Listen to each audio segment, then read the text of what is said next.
This is Louis. Why don't you head on over to Play Asia and check out the ultimate summer sale that they're having right now, up to 90% off on a whole lot of games that you may want to play. If you're not interested in that, check out my other affiliate, JList. Whether it's Play Asia or JList, use the links in the description of this video because you help support my channel. If you don't feel like buying anything, head on over to Patreon and support me there. It's only Patreon now, and it's not my fault for that.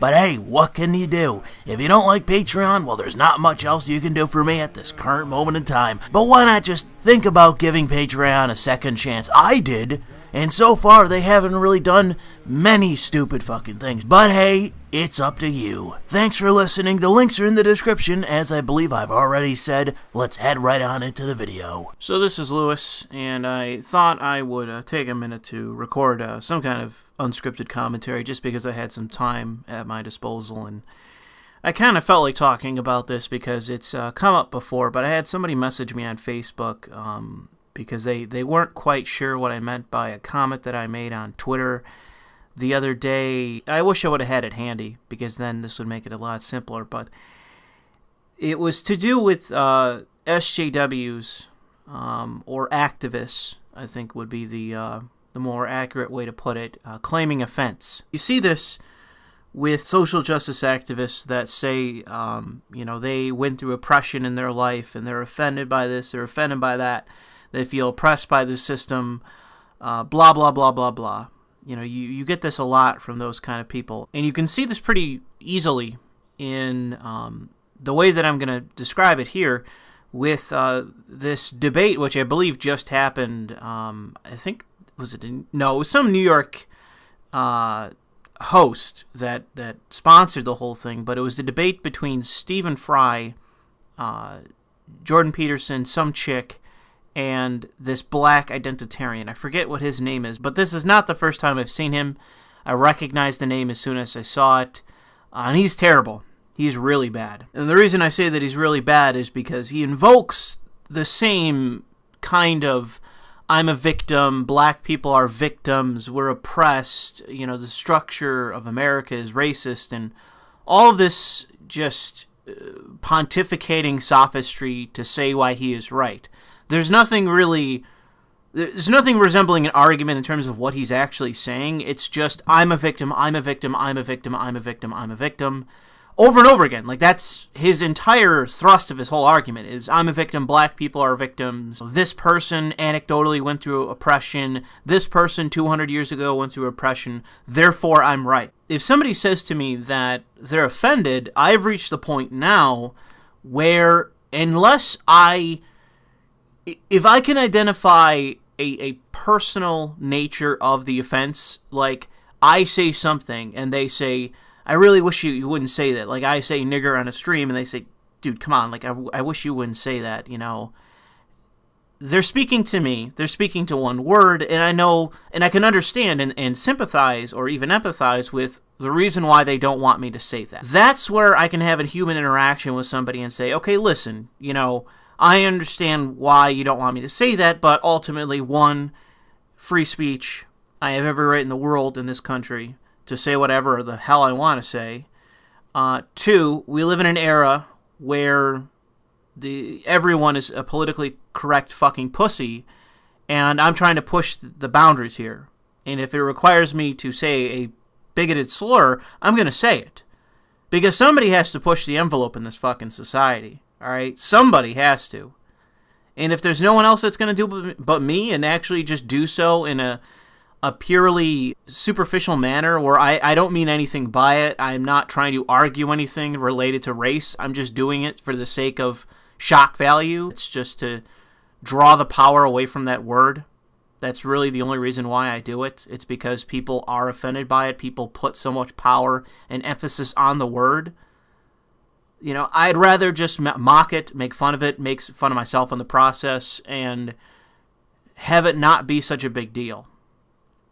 Especially when we live in a society where there is a total and utter hypocrisy to the usage of the word, whereas if you're a black person, if I was black, I could use the word nigga as much as I wanted, in a friendly sense, in a comedic sense, in a hostile sense. And no one in the world would criticize me for it outside of Bill Cosby before all the rape allegations. That would be it. You know, there's no repercussions in this society if you're black or perceived as black. You're half black, mixed race, dark skinned.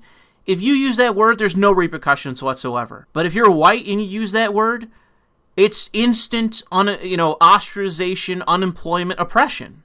Even if you are a bigot, like, say, for example, that white guy who's like a landscaper who ooked at some guy. Now, if I were in that situation, I would have been angry with that guy.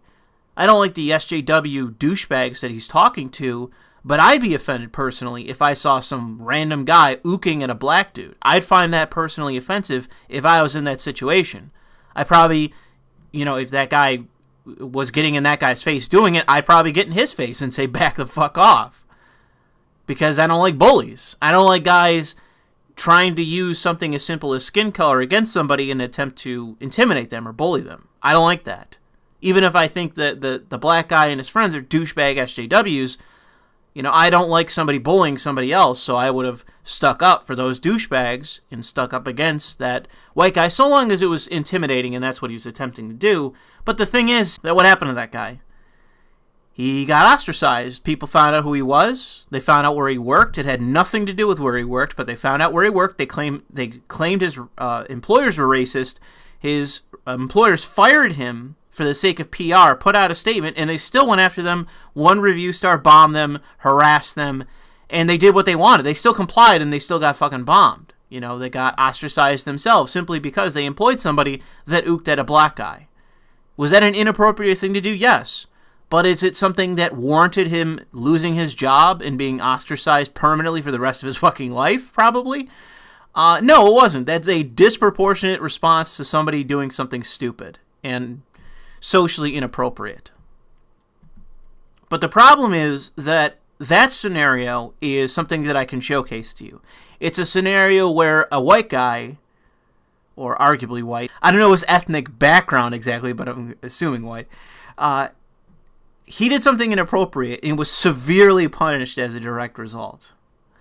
Whereas with the black guy on the stage talking to Jordan Peterson, we don't know if any of the shit he's saying is true. We don't know any of the anything has ever happened to him. We don't know if any person has ever called him a nigger or ever fired him for a job because he's black or ever took his job application and threw it in the garbage can or did anything. We don't know anything about this guy. This guy could be Telcom X 2.0, made up a whole big story about how he was beat by a bunch of fucking rednecks when it's all bullshit. He could be that guy. He could be a guy that used victimhood to push himself forward and catapult himself into some kind of circle of punditry. Now maybe he has gone through some racist shit. Maybe somebody has oppressed him in some way. But the thing is that that's now common in our society if you are perceived as a racist. If you're a white guy in this society and you're a fucking racist, you can have your entire life ruined in the blink of an eye. One video of you goes fucking viral, you're out of a job, you're having death threats against you, you're out of your house in fear of a legitimate death threat, you're in hiding. If you own a business, you're now out of fucking business. Throw in the towel, you're done. If you are perceived as a racist in America and that goes viral, your life is fucking ruined. You are done. Your whole life is going to come crashing down around you. And you're going to have family members walk away from you. You're going to have friends walk away from you. You are going to be isolated. And it is not necessarily because you are a racist. It is because you are perceived as a racist in society. That is the power of the implication of racism in the current year. In the modern era of political correctness. If you are perceived as a racist, you will be oppressed if it goes viral, and no one can save you. No one in the world can save you from that. There's nothing that you could say or do that will save you from it. You will just have to go into hiding and hope that it blows over. Eventually it may, but for some people it's permanent. For some people, if you're accused of being a racist, it never goes away. And so when people say, I've been oppressed and I've had this happen to me and I've faced adversity and blah, blah, blah. I invoke whatever it is, the first rule or the first whatever the fuck of Buddhism, and that life is suffering. Life is pain. If you're alive, if you're living, you're going to experience loss, you're going to experience failure, you're going to experience bullying, you're going to experience intimidation, you're going to experience fear, and all the other horrible things about being alive. Life is suffering. You are going to experience terrible things in your life. You know, if you have parents, they're going to fucking die. If you have older siblings, they're going to fucking die. If you have children, they could die. You could outlive your children. The worst things imaginable can happen to you or the people you love. That's life. Welcome to it. You know, I don't know what to say to people who think that they're going to go through life and everything's going to be fucking hunky-dory like they're living inside of a fucking movie. No, man. If you're alive, you have the chances of anybody else of experiencing something. Something terrible happens to you. Somebody dies. Somebody has a heart attack. Somebody crashes in a car. Somebody gets hit by a drunk driver. Somebody gets hit by fucking lightning. Whatever the percentages are of X happening, you're involved in those statistics as well. You're rolling the same dice as everybody else. You could get cancer and be dead by next month. That's fucking life, bro. You're not special. That's the beauty, in my opinion, of at least my personal philosophy of humility. I'm not special. You're not special. Anything that could ever happen to anybody could happen to me. And I shouldn't exclude myself from anything else. I shouldn't exclude myself from what could happen to somebody else. And that's why, in my view, I can ultimately sympathize with people that were oppressed or were marginalized or were whatever. All right? I don't care who it is. I can recognize when somebody's being demonized, somebody's being marginalized, somebody's being oppressed. I can recognize that and empathize because I know that could be me in that guy's shoes. You know, if I make some inappropriate comment and it goes viral, I could be the guy tomorrow losing his job. I've never been fired, and I don't really see myself just hanging out on fucking unemployment. Maybe if it goes viral, it'd be hard to get a job if my face is recognized enough. But I wouldn't just give up. I would continue to try. I know that with Dankula in particular, he had a really, really hard time, and I don't think he ever did find another job after he lost his job once the whole pug Nazi thing went viral. He never was able to get another job. But considering what I do for a living, I don't think it would be too difficult to find a job elsewhere because ultimately you're going to come across a small enough organization that is not going to have any fucking clue about any social media bullshit. If your name gets, if they Google search your name and it keeps popping up that you're a fucking whatever, then maybe they'll turn you away. But eventually I think you'll probably find some place that, they'll just question you about it and you can just say, listen, that was some nonsense that blew way out of proportion. I don't believe those things. And it was just a media smear nonsense. Like, you don't have to worry. I never involved it in my previous employer and they fired me out of desperation because of PR. And, chances are maybe you could be in a Count Dankula situation, but maybe not if you know how to talk yourself out of that, bad spot. But the point is, and this commentary is, when somebody says, I'm marginalized, I'm oppressed, blah, blah, blah, blah, blah, historical racism, all this nonsense, my only expectation out of you is either a clear anecdote to explain what's happened to you personally. And if you don't provide that, I don't fucking believe you. Even if you do, it doesn't necessitate that I believe you either. I'm not exactly a trusting person. And if I don't know you and I have no reason to suspect you of lying, then I'll just believe you at face value. Unless you say something that doesn't make sense to me, maybe I'll question you on it. But if you have a direct financial interest in you being oppressed and you being a victim and blah, blah, blah, blah, blah, then yeah, I'll probably question it. I'll probably question because it's like, well, that's the reason why you're here, is you're a fucking victim. You're here to represent the blacks because you claim to be a fucking victim. That's why you're on this fucking stage. Just saying nonsense, just bloviating. You're not even saying anything. It's just asinine shit. But what you're also doing, and this is the crux, is you are being a racist. You are going out of your way to be unsympathetic and trying to marginalize somebody else who you're sitting on stage with by bringing up their race over and over and over again and being derogatory to them based on their race. And I find that to be wildly inappropriate. I find that to be bullying. And not just bullying, but cynical. Something that you're attempting to do for the sake of drawing out the worst in your opponents. By you provocating somebody over and over and over again based on their race while up there crying about racism, what you're trying to do is you're trying to get them to lash out. It's not because you're scatterbrained fucking dipshit who is a completely intellectually inconsistent moron. No, you know what you're fucking doing. You know what you're fucking doing. Everyone else is going to give you the benefit of the doubt and just say, oh, you're just a moron. No, I know what you're doing. This whole thing is about power politics. This whole thing is about real politics. This whole thing is about a debate. It's about you and that other person sitting on the stage trying to out-posture one another and to win that debate. The whole situation is you trying to play to a crowd, you trying to play to an audience, you trying to play to your fucking friends and your fucking fellow activists and convince them that they need to put you forward more to be the antidote to somebody like Jordan Peterson, who is standing up to your side and is winning in a major way. One of the things that the SJWs hate about Jordan Peterson is how much fucking money he's making, because they want that money to be going to them. A lot of the whole SJW activism, the organizations and that, a lot of that's about money.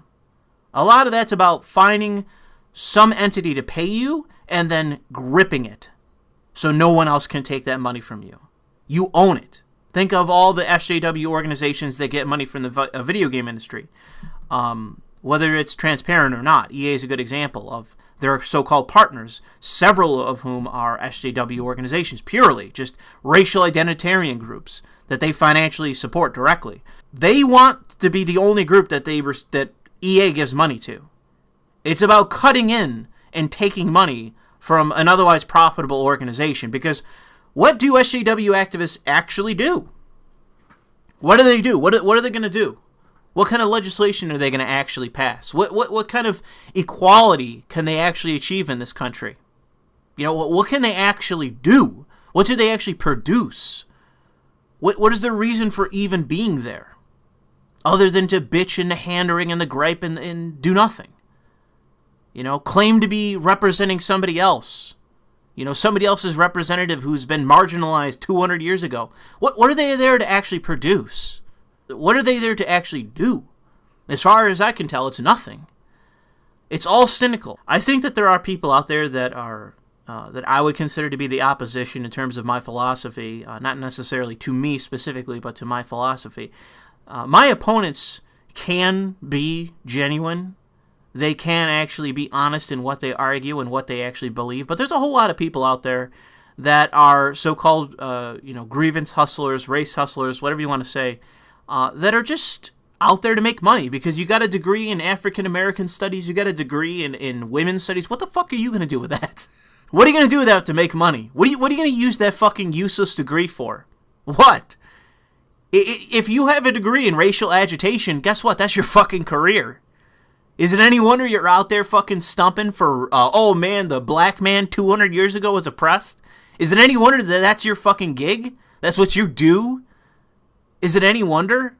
You know, and this is why I also think that they hate Jordan Peterson, is because he's fully recognized what the problem is, especially in the United States, with all of our problems of identitarianism.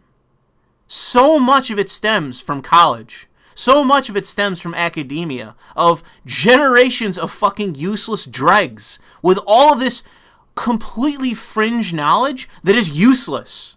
It's absolutely fucking useless.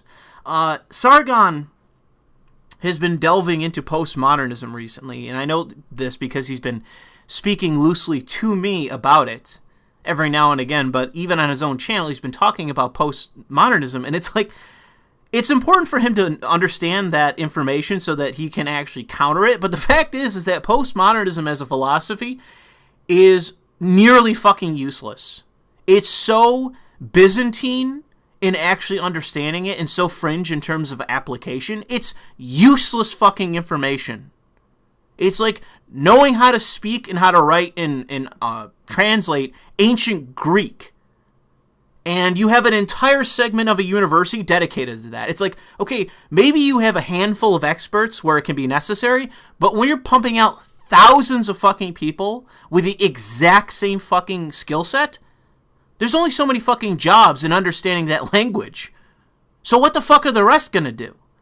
But in this instance, it's racial agitation. It's gender agitation. It's professional activism.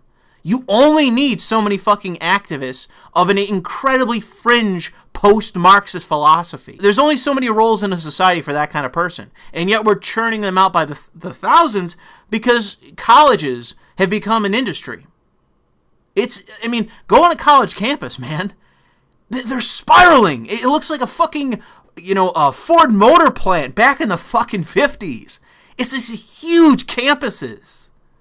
With even, on-site housing, as it used to be for Ford, where they have their own little towns they would control. It's the exact same shit. It's crazy what budgets these colleges have. How big they fucking are. How many students go into them. How many of them are getting useless fucking degrees, or degrees in fields where there's no industry. There's no place to actually apply for and get a job. It doesn't exist. So much of this, in my opinion, is just self-interest. When you're out there agitating on behalf of people that share the same skin color as you, it's self-interest. And it's naked to anybody looking at it. And that's why, the terms like race hustler and grievance hustler and all that, it's why they exist. It's why they were created. It's because people look at it and they see it as just inherently self-interested. Because it's like, oh, fuck Whitey, and go black people. By the way, I'm team black. It's like, yeah, because you are black, dude. It's like, yeah, no wonder. You're not like Telcom X where you just pretend. You're completely self-interested. Not that Telcom X isn't. He's definitely self-interested as well for anyone that's been paid attention to his career. But the thing is that I find it increasingly more difficult to be able to mitigate my feelings about these people. It's where it doesn't lead me to make a mistake, what would be ultimately a mistake, where, especially with that Jordan Peterson debate with that guy, I would have been just ripping him a new asshole about the fact that he's up there being derogatory. But the thing is, it's a trap. That's his ultimate goal, is to provoke Jordan Peterson into saying something inappropriate. But the thing is that, like, you're on a stage endlessly being derogatory towards, let's say, I'm in Jordan Peterson's shoes.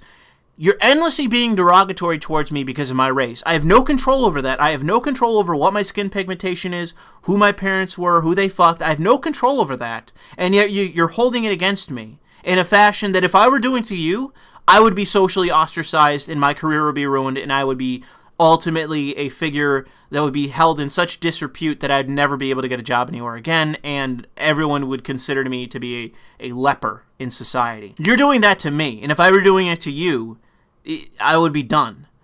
And my whole thing would be, and I would try to mitigate my anger, and I would ask him this would be my question for this guy, is what do you think would happen if we shared a stage and you said all the derogatory shit you just said to me, and everyone in the audience can recognize, at least the ones that aren't biased and self-interested, the people that are in this audience that can recognize how derogatory you're being towards me, specifically about something I can't control. If I sat on this stage and called you a nigger in response, what do you think would happen?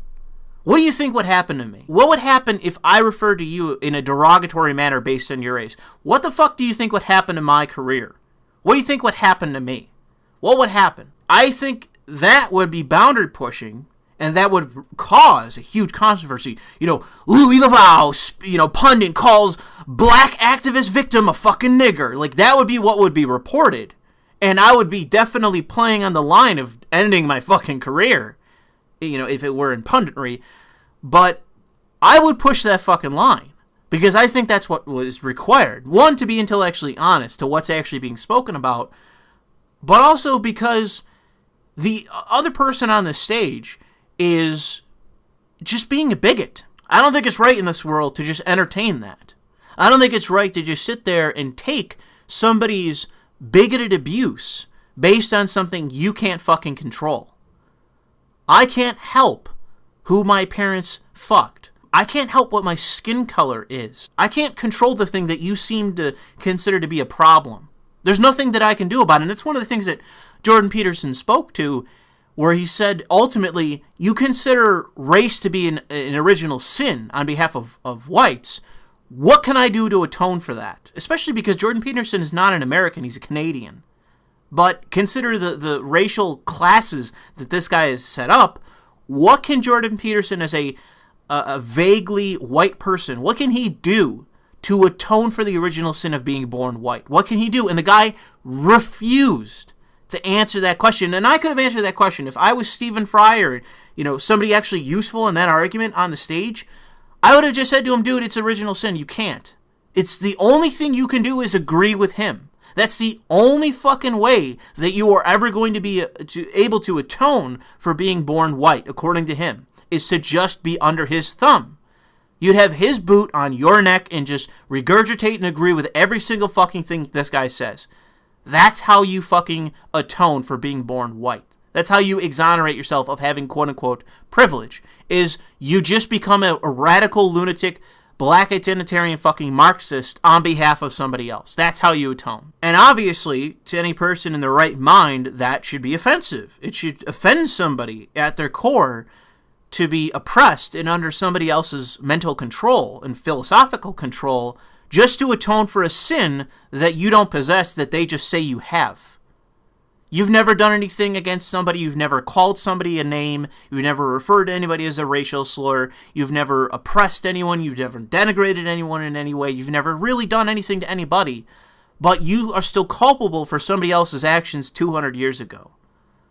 Of which, let's say, for example, you're a white person whose ancestors fought in the Civil War on behalf of the Union that ended fucking slavery. Why aren't you given a pass?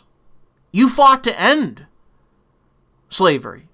Let's say you're like my grandfather and you were vocally opposed to segregation, even as a young man. That doesn't give him any kind of exoneration from being a fucking racist. He's white, after all. He was a Canadian too and moved to this country. Didn't matter. He's still a racist because he's fucking white. He still holds the original sin that I hold because of my fucking skin pigmentation. And ultimately, I think that it requires somebody in their right mind and someone who is honest to push back on that in a firm manner, as I just explained, because you are holding people to such a standard that it only is self-interested for you, but also to that you are, in essence, mentally imprisoning them.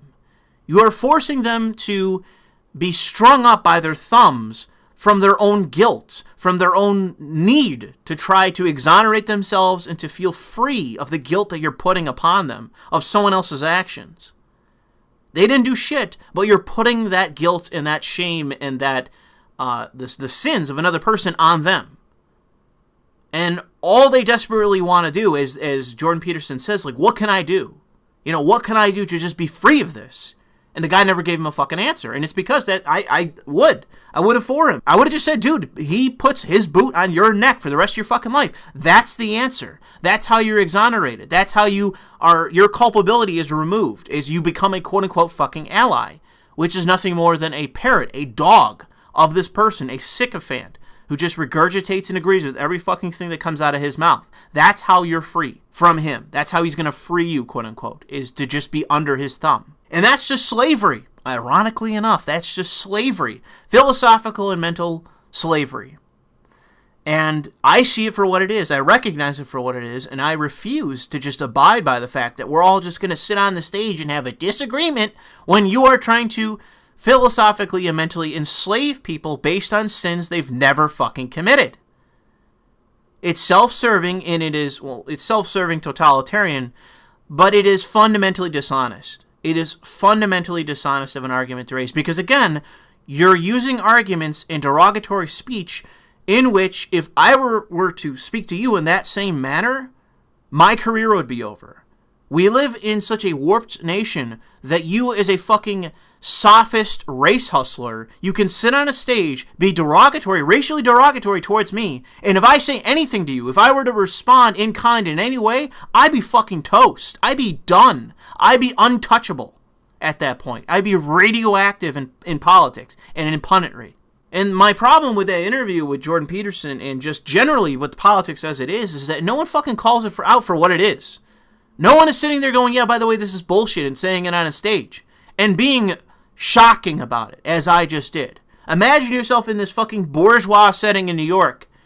Some dude just says, yeah, by the way, if I were to sit here and call you a nigger, my career would be over. That would be shocking. Everyone in the fucking crowd would go dead silent if they didn't gasp out loud. How could he say that? But it's true! This is the reality for what it is. You're sitting there being racially derogatory to me, something I can't control. My skin pigmentation, I can't control it. And you're using that against me. While in the same instance, if I were doing that to you, I'd be out of a fucking career. And this is where we are. So I think that it's necessary to be somebody that pushes the boundaries and is willing to speak out in that manner. Because, in my opinion, if you don't, to some degree you're abiding. To some degree you're just saying, okay, I'm accepting this as it is. I'm not going to really push back. I'm not really going to genuinely argue what is happening here and what the problem is. Because I'm cognizant of what would happen if I were to push those boundaries. And I'm making, fucking 5 figures a month on Patreon. So why screw up a good thing like that? Jordan Peterson is definitely not a pansy in terms of pushing the boundaries. And he's definitely put himself out there to be abused and to be maligned and slandered. But I can say that I think the actual truth of what is happening is being set aside simply out of self-interest on both sides and an uneasiness that if anyone were to call this fucking guy on what he's doing and who he is and what his whole shtick is, it may be career ruining. It may end somebody's career if you fucking call out this one jerk-off on what he's doing and what his whole repertoire is.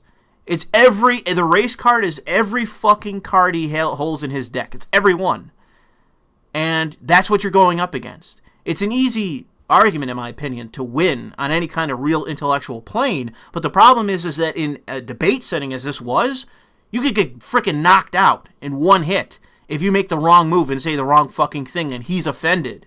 And every fucking white leftist in the audience has to phone outrage in so, they don't look socially bad. So I think I've been talking long enough. I'm going to have to edit this down a bit before I try to do anything with it. But I'm hoping that people can take something from this. Because I think that this is, once again, a conversation and an issue that's going very much unspoken about because of the implications of it.